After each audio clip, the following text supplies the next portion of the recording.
मुंशी प्रेमचंद की कहानी आत्म संगीत।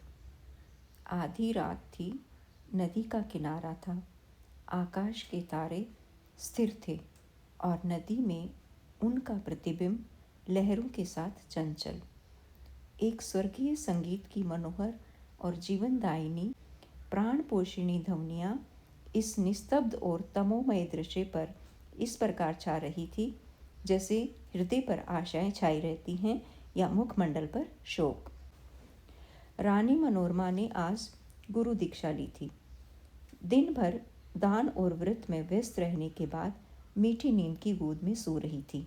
अकस्मात उसकी आंखें खुली और ये मनोहर ध्वनियाँ कानों में पहुंची। वह व्याकुल हो गई जैसे दीपक को देखकर पतंग। वह अधीर हो उठी जैसे खांड की गंध पाकर चींटी। वह उठी और द्वारपालों एवं चौकीदारों की दृष्टियां बचाती हुई राजमहल से बाहर निकल आई। जैसे वेदनापूर्ण क्रंदन सुनकर आंखों से आंसू निकल जाते हैं। सरिता तट पर कंटीली झाड़ियाँ थी, ऊंचे कगार थे, भयानक जंतु थे और उनकी डरावनी आवाज़ें। शव थे और उनसे भी अधिक भयंकर उनकी कल्पना। मनोरमा कोमलता और सुकुमारता की मूर्ति थी, परंतु उस मधुर संगीत का आकर्षण उसे तन्मयता की अवस्था में खींचे लिए जाता था। उसे आपदाओं का ध्यान न था। वह घंटों चलती रही, यहाँ तक कि मार्ग में नदी ने उसका गतिरोध किया। मनोरमा ने विवश होकर इधर उधर दृष्टि दौड़ाई। किनारों पर एक नौका दिखाई दी। निकट जाकर बोली, माँ जी, मैं उस पार जाऊंगी। इस मनोहर राग ने मुझे व्याकुल कर दिया है। माँ जी, रात को नाव नहीं खोल सकता, हवा तेज है और लहरें डरावनी, जान जोखिम है।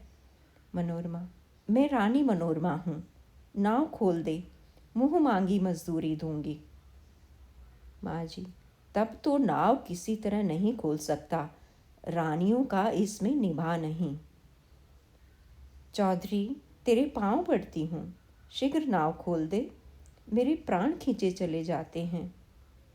क्या इनाम मिलेगा? जो तू मांगे। आप ही कह दे, गवार क्या जानूं कि रानियों से क्या चीज़ मांगनी चाहिए।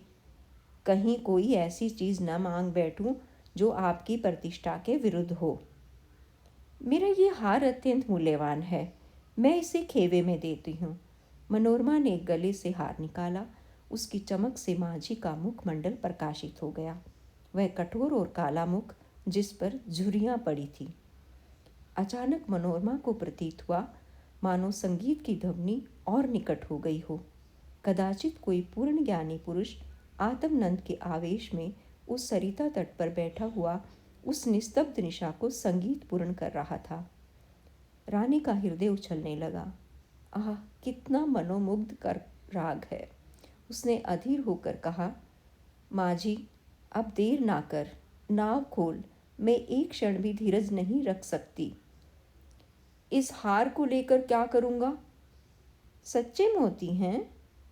यह और भी विपत्ति हैं। मांझिन गले में पहनकर पड़ोसियों को दिखाएगी, वह सब डाह से जलेंगी, उसे गालियाँ देंगी। कोई चोर देखेगा तो उसकी छाती पर सांप लौटने लगेगा। मेरी सुनसान झोपड़ी पर दिन दहाड़े डाका पड़ जाएगा, लोग चोरी का अपराध लगाएंगे। नहीं, मुझे ये हार नहीं चाहिए।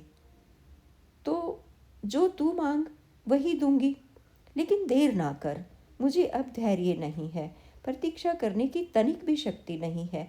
इन राग की एक एक तान मेरे आत्मा को तड़पा देती हैं। इससे भी अच्छी कोई चीज़ दीजिए। अरे निर्दयी, तू मुझे बातों में लगाए रखना चाहता है।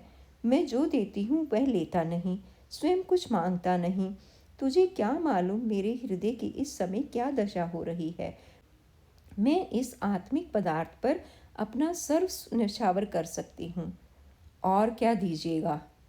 मेरे पास इससे बहुमूल्य और कोई वस्तु नहीं है, लेकिन तू अभी नाव खोल दे तो प्रतिज्ञा करती हूँ कि तुझे अपना महल दे दूंगी, जिसे देखने के लिए कदाचित तू भी कभी गया हो। विशुद्ध श्वेत पत्थर से बना है, भारत में इसकी तुलना नहीं। माँ जी हंसकर, उस महल में रहकर मुझे क्या आनंद मिलेगा? उल्टे मेरे भाई बंधु शत्रु हो जाएंगे। इस नौका पर अंधेरी रात में भी मुझे भय न लगता। आंधी चलती रहती है और मैं इस पर पड़ा रहता हूँ, किंतु वह महल तो दिन ही में फाड़ खाएगा। मेरे घर के आदमी तो उसके एक कोने में समा जाएंगे। और आदमी कहाँ से लाऊंगा? मेरे नौकर चाकर कहाँ? इतना माल असबाब कहाँ? उसकी सफाई और मरम्मत कहाँ से कराऊंगा?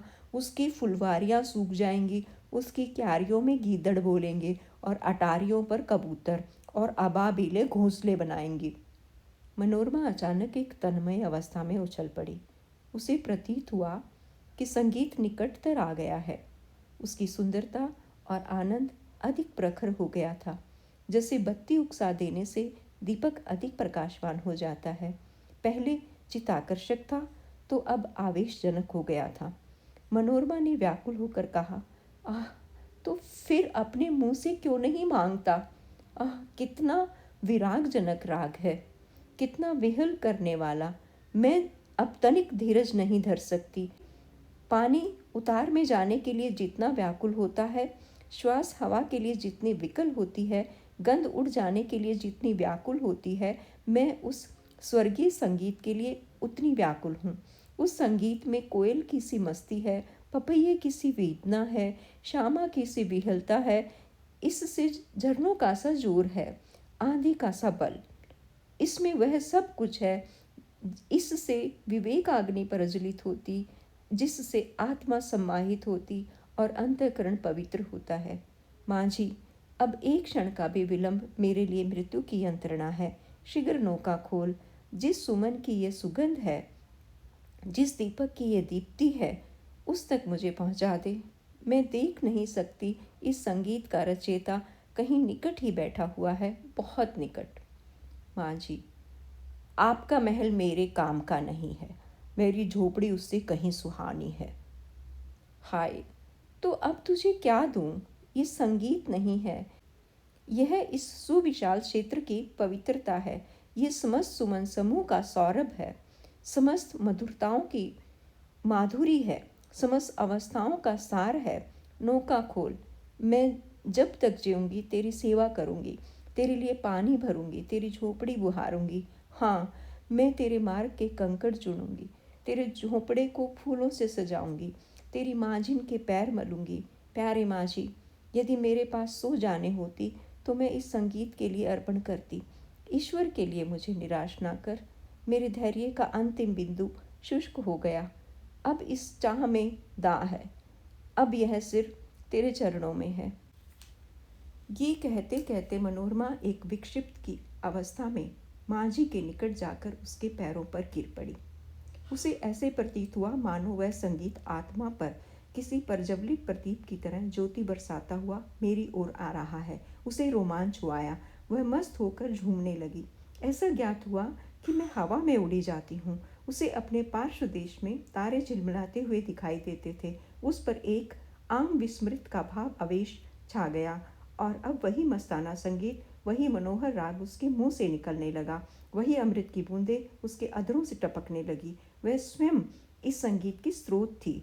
नदी के पास से आने वाली ध्वनियाँ, प्राण पोषिणी ध्वनियाँ उसी के मुंह से निकल रही थी। मनोरमा का मुखमंडल चंद्रमा की तरह प्रकाशमान हो गया था और आंखों से प्रेम की किरणें निकल रही थी।